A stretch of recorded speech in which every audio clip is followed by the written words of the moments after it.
For too long, bodybuilding has been seen as something primitive, something reserved for the meatheads and the gym bros. And what I've come to realize is that it's robbed a generation of men of the mental, physical, spiritual, and philosophical growth that this pursuit has to offer them.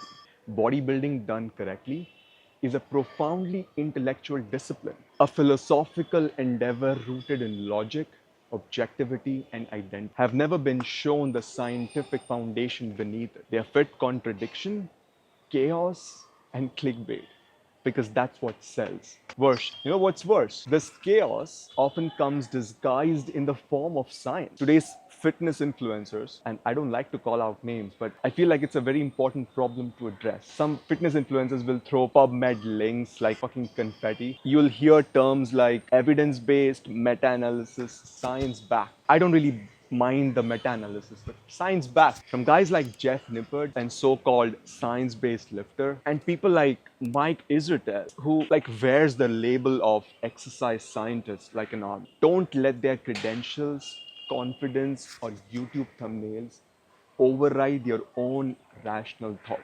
You should definitely watch them because that's what's out there. Take everything they say with a pinch of salt, even what I say with a pinch of salt. Use your logical faculty, your rational faculty, to understand the foundational principles behind every advice that you get, and you have your own experiences and you come to a conclusion. But do not discard your own intellectual faculty. If you feel like you've been stuck for a long time, you are stuck for a long time. Despite listening to these people, you've been stuck for a long ass time. You are the final decider. Your intellect, not the clickbait.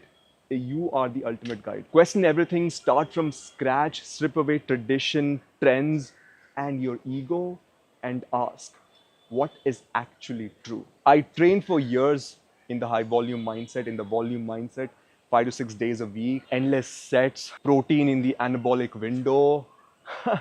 But the results were slow, they were inconsistent, and after a certain amount of years, they completely plateaued. That was the limitation of the high volume style of training. And eventually, I started to think that maybe this is my genetic limit. Maybe I'm just doomed to be average. And then I read High Intensity Training and it fucking changed my life. That book hit me like a freight train. It completely changed the way I trained so suddenly. Although I would argue it was eventual, from high volume to higher intensity, but still higher volume. And then as I reduced the number of sets I did, eventually I was able to produce even more and more intense workouts.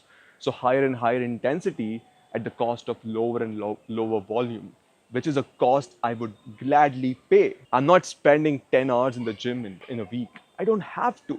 It's counterproductive for me. What a beautiful happenstance. It's amazing my life is like this. I can build the best physique that I could ever have built in my own potential without spending my life behind it. What more could I have asked for, right? So just for the upside of all of this, you should listen to it. You should give it a shot. The book never asked me to believe. It asked me to think, because behind everything he wrote and he said, there was a reason behind it.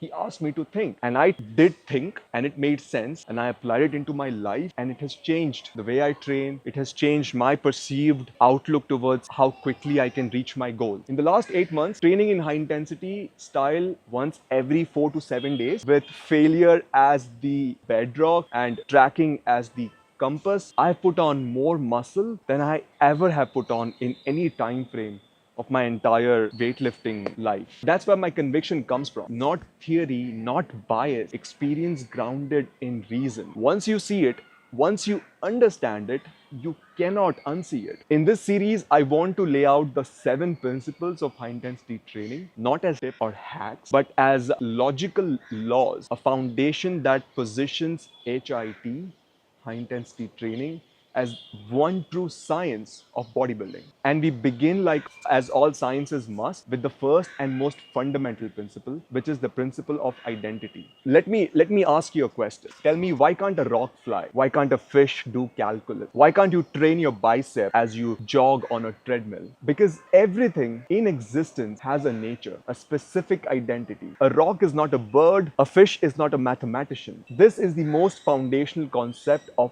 all of human knowledge, what Aristotle called the law of identity. A is A. A thing is what it is and cannot act against its own nature. This principle forms the bedrock of all science from physics to medicine. We send rockets into space, we build heart valves, we treat cancer, we understand the identity of things. We understand the laws that these entities follow, the limits that they obey. When it comes to bodybuilding, people forget all of this. Suddenly, identity doesn't matter. Suddenly, everyone's different. What works for me might not work for you. This is a contradiction and a dangerous one. So when someone says everyone's different, bro, what they're really saying, whether they understand it or not, is that reality itself is inconsistent. That the laws of anatomy and physiology don't apply equally to everyone. But think about that. If every human body were truly that different, medicine wouldn't work, surgery would be impossible, antibiotics would just be a coin toss, 50-50. Maybe it works, maybe it does not. The entire scientific world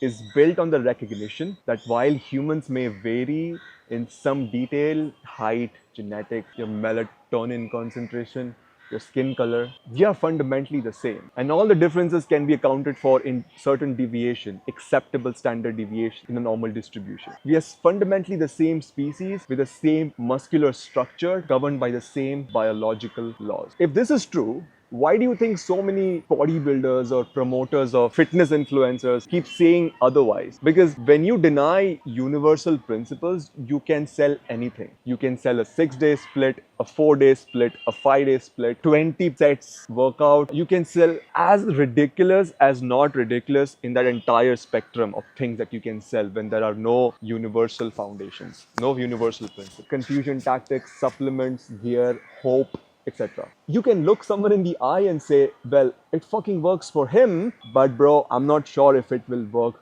for you. That's not science, bro. That's literal cop-out. Here's the truth. Reality doesn't bend to emotion. Muscle grows in response to specific cause. Just like gravity pulls, just like the heart pumps, just like a muscle fiber contracts, it has a nature, a fixed identity. You can't wish it to work into working it differently. So if you ever hear someone say different things work on different people, ask yourself, does that person believe in physics, medicine, in causality at all? Because if you deny the principle of identity, you deny the very basis of science. To bring it all together, the principle of identity states that every entity in the universe has a specific nature. And that nature determines what it can do, and more importantly, what must be done to change it. Cause and effect is not random. It acts consistently on identity. A rock will never fly, a flame will never freeze, and a muscle will never grow unless exposed to the specific stimulus it was designed to respond to. And that leads us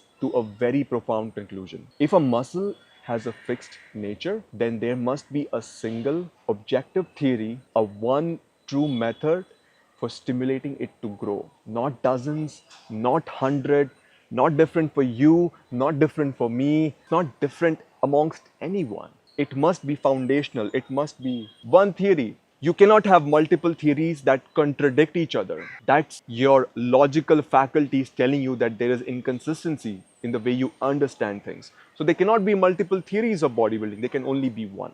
There must be one rooted in biology and governed by logic. This has to be true. As you go through the series, and more importantly, through your own experience training in high intensity, you'll come to realize what I did. That truth isn't something you believe in. It's something you observe. It's something you test. And once you see it, you'll never unsee it. So that's identity. The next principle that follows is of intensity. And we'll talk about it there.